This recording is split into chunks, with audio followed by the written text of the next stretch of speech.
Halo kawan-kawan, kembali lagi di channel kesayangan kita, Petani Gen Z.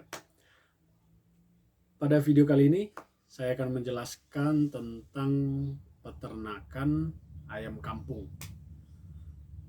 Ya, mengapa kita memilih ayam kampung? Pertanyaannya seperti itu ya. Kenapa bukan ayam yang lain? Nah, jadi pertama, eh, mengapa kita memilih ayam kampung? Tentu karena di awal kemarin kita merasa bahwa ayam kampung ini lebih mudah kita pelihara seperti itu ya. Jadi mungkin kalau ada dari teman-teman juga yang mau mencoba melihara ayam kampung, mau mencoba memelihara ayam, pertama cobalah memelihara ayam kampung, gitu ya. Jadi uh, pertama dari sisi kandang yang harus kita siapkan. Tentu sebelum kita memulai beternak ayam harus ada kandang dulu yang kita siapkan. Nah, bedanya kalau untuk menyiapkan kandang dari ayam kampung, kita tidak perlu menyiapkan kandang yang langsung wah, artinya tertutup rapat kiri kanan atas muka belakang seperti itu ya. Nah, jadi kita hanya butuh untuk kandang pembesaran ya. Untuk kandang pembesaran itu bisa dibuatkan seperti kandang semi umbaran. Nah, artinya semi umbaran tetap dipagar keliling tapi tidak perlu ditutup dari atas pakai seng full semuanya seperti itu ya. Tinggal hanya kita buat di sudut-sudut kandang itu tempatnya untuk hinggap, untuk berteduh lah di malam hari atau juga pada saat hujan. Bikin tempat berteduh dengan atap yang bagus, yang bisa menampung keseluruhan total ayam yang ada di kandang itu, gitu.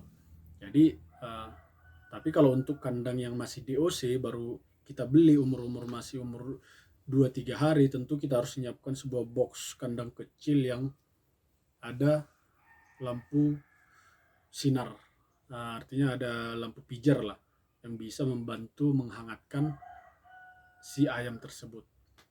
Nah, karena pada dasarnya sifat alami dari ayam kampung itu pada saat kecil harusnya dia masih nempel ke induknya. Artinya pada saat malam hari ataupun hujan dia masuk ke diselimutin oleh induknya. Jadi dia tetap hangat. Nah, di sini kondisinya karena kita tidak ada induknya, artinya karena DOC atau anak ayam ini kita beli, jadi kita siapkan sebuah kandang dengan lampu yang bisa sebagai berfungsi untuk pemanas atau menghangatkan eh, badan dari ayam itu pada saat malam hari ataupun pada saat kondisi hujan. Nah, itu pertama dari sisi kandang. Kemudian yang kedua itu dari sisi jenis pakan. Nah, jenis pakan yang dapat kita berikan ke ayam kampung ini sangat banyak. Artinya eh, ada beberapa jenis ayam seperti ayam broiler ataupun ayam petelur yang mengharuskan kita atau dituntut lebih pemberian pakan yang pakan pabrikan untuk mengejar target panen seperti itu ya. Nah, kalau untuk ayam kampung sendiri kita tidak harus menggunakan pakan pabrikan karena jenis ayam kampung ini bisa atau mau memakan beberapa jenis eh, makanan atau tumbuh-tumbuhan yang ada di sekitar kita. Dan juga kita bisa memberikan pakan berupa salah satunya pakan fermentasi. Nah, pakan fermentasi ini bisa kita kombinasikan. Artinya uh, seperti komponen penyusun pakan pabrikan atau pelet itu terdiri dari jagung, dedak, dan lain-lain. Kita bisa belikan bahan bakunya ini beberapa yang mungkin bisa kita jangkau lah. Lalu kita fermentasi seperti jagung, kemudian dedak, kemudian abu ikan, itu bisa kita fermentasi. Artinya kalau beberapa jenis ini kita fermentasi, tentu kos untuk biaya pakan ini saat kita lakukan fermentasi bakal jauh lebih murah dari pada kita membeli pakan pabrikan yang full pellet itu seperti itu ya. Nah, tinggal sekarang bagaimana kita mengatur komposisinya pakan yang kita olah ini, kita racik ini kandungan nutrisinya itu tidak terlalu jauh. Artinya atau bahkan bisa menyamai kandungan nutrisi yang ada pada pelet itu sendiri, gitu ya. Nah, saya rasa kalau kita bisa mencukupi dengan itu, kita tidak akan, artinya umur panen juga tidak akan terlalu jauh selisihnya. Sementara keuntungan atau biaya pakan, kos pakan itu sudah jauh lebih murah. Nah, gitu ya.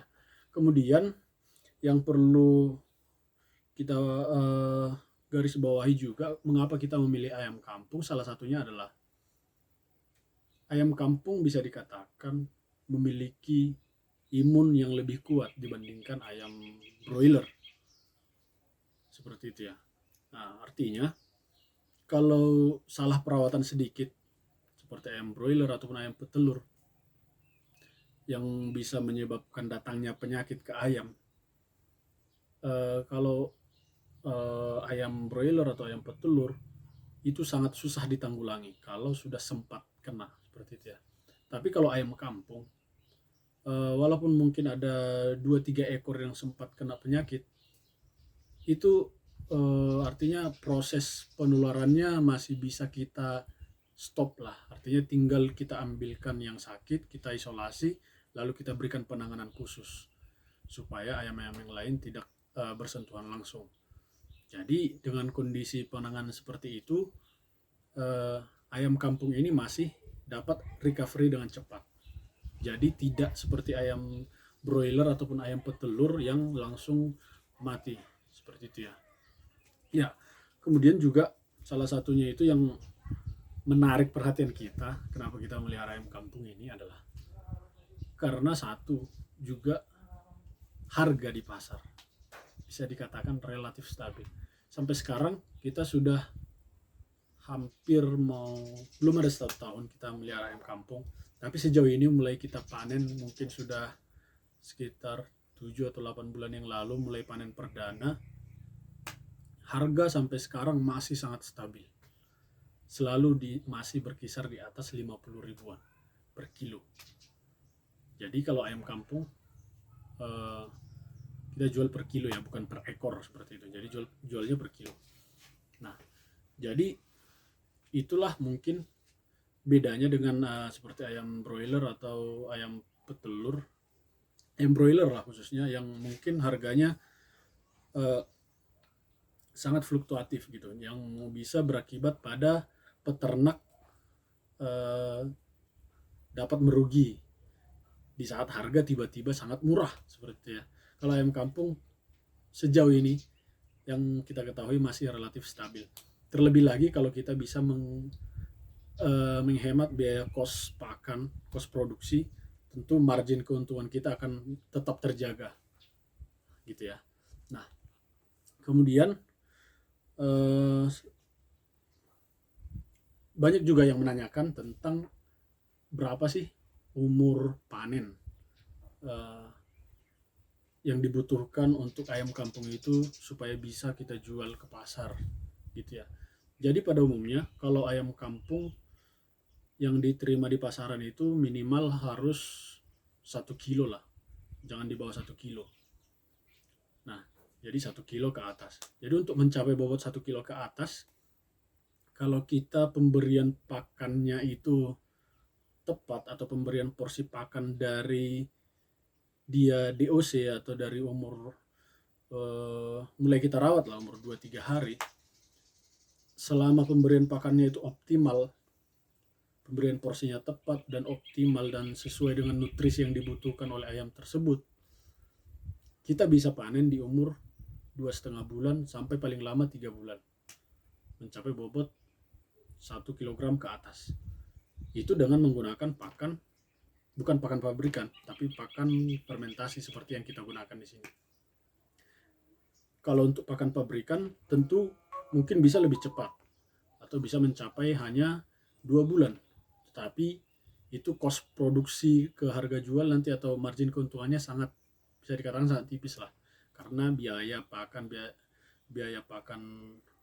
pabrikan yang cukup mahal, gitu ya.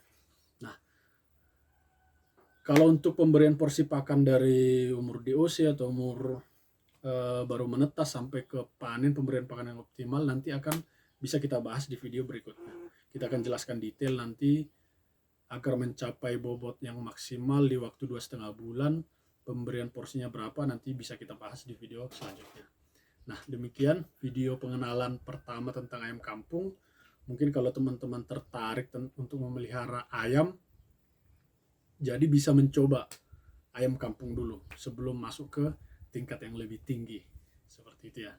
Jadi, terima kasih. Apabila ada komentar, kritik, dan saran, silakan tuliskan di kolom komentar. Dan sampai jumpa. Salam petani Gen Z.